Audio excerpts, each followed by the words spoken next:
Yo, soo dhawaada kanaalkeena Shiina Simbai. Kankeena migu weligood aadig ka noqon. Soo qaada koobkaaga shaaha iyo kafeega ama xitaa sharaabka aad jeceshahay. Way hadda waxaan bilaabi doonaa wax kaa waali doonaa.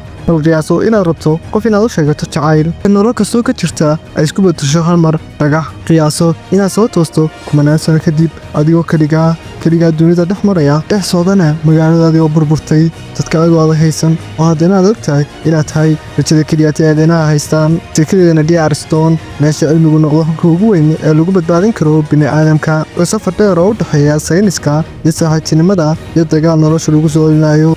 Kan waa nimigeena maanta xalqadiisii koowaad ee Diyaarstone ayuu dhagaxa jabiyey. Si aan u bilowno gurgurla sal xabiibkeena Maxamed sallallahu alayhi wasallam. Aragnaa bilowga sheekada wiilku magacaabo Taichu oo saaxiibadiis qolka laabka ugu soo galaya si uu ugu sheego inuu doonayo inuu soo bandhigto jacaylkiisa Yusriha. Hiisankii oo saaxiibkiisa ugu dhawaa wuxuu leeyahay in arrintaas uu saxiisa u hayn. In saaxiibadiisa kale waxay siiyaan Taichu abitaan dareenkiisa xamaasad ka dhigaya si uu ugu sheegto jacaylkiisa Yusriha. In Taichu u diida maadaama soo rabay inuu ku tiirsanaado waxyaabo kale soo baxa si uu u yimaado jacaylkiisa. Kadib waxaan arkaynaa gabadha Yusriha waana gabadh saad u qurxoon. Waxa uu imaanaya Taichu si uu dareenkiisa ugu sheegto inuu soo bandhigo dareenkiisa Yusriha.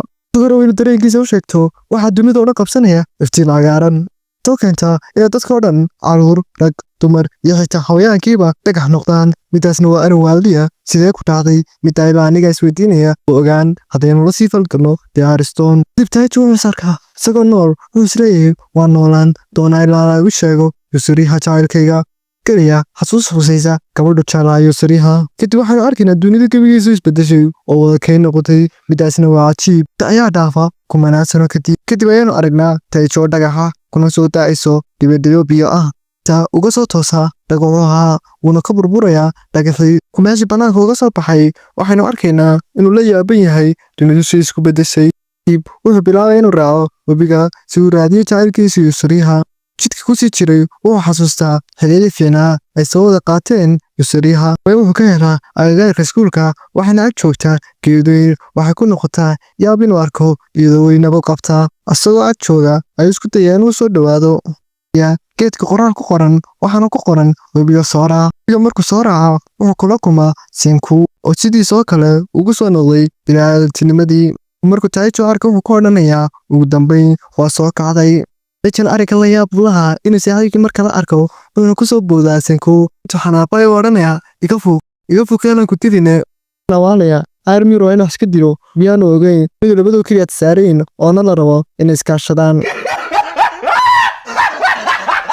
Senku wuxuu sheegay inay taariikhdu tahay 5 Oktoobar ka badan 5780 sano ay soo dhaafeen. Kulma sidee ku dhacday 5780 sano ay soo dhaafeen weli sideenay ku nool yihiin ku qaadan maadaama calaameen ay joogno. Iga nugulaad dad ku qiyaasi Taichu iyo saaxiibkii Senku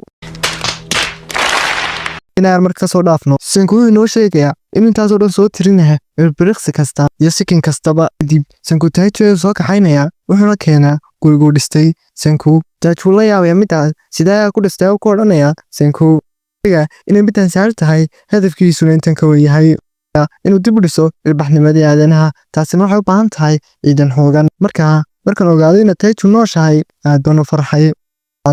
Inay iskaashadaan waxayna ballan qaadayaan oo adeegsanaya cilmiga xoogooda ay dadka dhagax isku bedelay inay sidooda ku soo celin doonaan. Arrinkaasna wuu ku raacayaa. Taichu ayaa keenaya waxay cunaan. Senku ayaa kala shaandhaynaya wuxuu Taichu keenay raxaya wuxuu soo koray noocay kala yihiin. Dadaalo badan ay sameeyeen iyo wax badan ay baaleen waxay helayaan god fiidmeer. Godka fiidmeerkana wuxuu noqon karaa mid acid burburiya dhagaxa. Kadib godka hele ay gudaha u galayaan kuwa ayaa biyo acidka soo qaadaya waxayna ku tijaabinayaan dhagaxa laakiin way ku guuldareysteen. Qodobka koowaad Senku ayaa shimbirtii soo qaata soo gala qolka laabkiisa. Waxaanu ka arkaynaa shimbiro badan oo dhagaxa uu Senku kaydiyey. Intaan qolka gudihiisa ku arkay wuu la yaabaa. Kadib Senku ayaa ku odhanaya si aan u soo saarno acidkii saxa oo dad ku soo celinaya sidoodii inaan helno midho kuwaasoo naga caawinaya inaan samayno alcohol ama khamri. Jimidaas wuu ka yaaban yahay wuxuuna ku odhanayaa siyaadii waxaas dhan ku ogaatay. Senku ayaa ugu jawaabaya waxaa jira shimbiro badan arkay oo dhagaxa balse ku jiray godadka fiidmeerta. Ayaa si gaar ah dhagaxuga burburay kii ay dhibco dareerahaasi ku dhaceen. dareeruhuna waa kuwii Teju ku dhibcaynayay. Sababta Teju mar labaad u soo noolaaday. Ninkii ayaa hadalka u sii wadaya wuxuu ku odhanayaa waa in Meteor Ice-ku saameyn ku leeyahay jebinta dhagaxa. Teju oo fahmay ayaa soo saara midho canab ah oo maalin ka hor u soo guray. Waxay tijaabinayaan inay sameeyaan alcohol ama khamri. Kadib markay ku guuleystaan inay sameeyaan way cabbeen si ay u tijaabiyaan. Jimcahan ayuu cabbayaa laakiin Teju kuma qanacayo sharaabkan. Sababta ugu qanci weydo waa hal talaabo inoo hadhay. Ay hoos uga tegayaan si ay u sameeyaan halkaa talaabo u hadhay. Iibsanku ayaa sameynaya mahal 3,000 BC ka hor la isticmaali jiray si khamriga lagu khamiiriyo. Kadib ayagoo tijaabadii wada ayuu qalabkii kala jabayaa. Wayna xanaaqeen labadooduba laakiin iyaday sameynayaan halkaas ku joojin maayaan labadooduba. Xalqadeennii koowaad xagaas ayayna iga dhammaanaysaa.